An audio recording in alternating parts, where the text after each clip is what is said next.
Hi guys, Dan today on May the 29th after the market closed, and we start off looking at a chart of SPX here.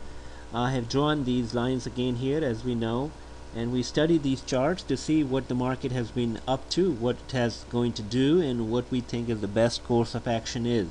We have been traveling in this downward channel, and then on 518 looks like we stopped and we had a big up day here, which was an initial rally attempt, which is on 518, then 521st, I'm sorry, 521st, and since then the market has been trucking up a higher, but it gets pulled down and then it manages to close up again and making higher highs. And the way it is done is looks like a bear flag to me, but I could be totally wrong in terms of a flag. It's hard to tell this pattern at this point. It is extremely oversold. I mean, it was, but not anymore. But it is right now is about neutral readings about 50, which is either way it can travel. But today's action was consequently to the bullish side, and you can see that the market ended up 1324. Remember, this trend line that was governing all the price action to the downside is now completely broken, and now it has a push to the upside, and we have a resistance here at 1350. As long as we continue making higher highs, we should be on the right track for recovery.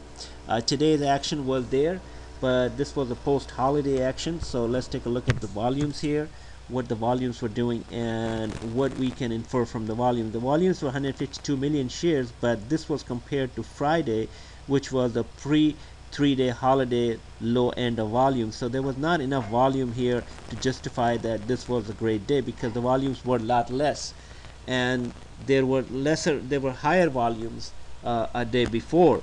So that is not constitutes what IBD usually calls a follow through.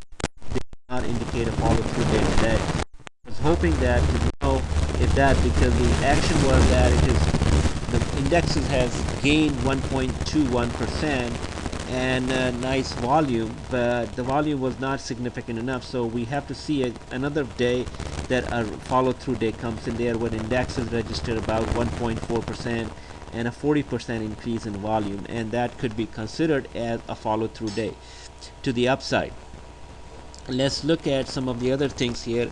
RUT, RUT, which is coming here on charts, and this downtrend definitely has broken. Now we have a little hook here and we're moving to the upside. The resistance is right here at 784.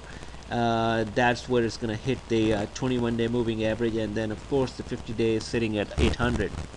The things that are driving the markets today was the Greek news that the pro-bailout party may win, and that gave a lot of reprieve to the market, as the hopes have become higher that it will increase this stuff here. It will increase the chances of a bailout, and also we have China, which is trying to inject some more liquidity and trying to prop their economy. That was a good thing, but the mixed bag of news was the Case-Shiller index that came in lower, and it had a mixed bag. 12 of the regions gained and 8 of the regions flopped, and so it was a mixed bag. The market kind of shrugged it. So these are the fundamentals that are driving the stock market here. NDX right here, if you want to take a look at it, is also sitting here at 2566. I mean 2558. Now moving on to some stocks here. Apple here, we're going to cover some stocks here quickly and see how they are performing. Apple is now above that 21-day moving average and has resistance right here at 589. So it's good, at least from between 572 and 89, and decent volume on it. And PCLN, which is here at let's take a look at it. PCLN is making a strange pattern, and it's hard to tell what this will be doing, but it is not making any progress towards that 700. That's where we need to go. Another good stock that is up here these days, and today it did perform really well, is Under Armour. That is a cup shaped pattern here, and there is a buy point here sitting here at 100 plus. The buy point would be right here, 101.63. So it's right there, about to get in there.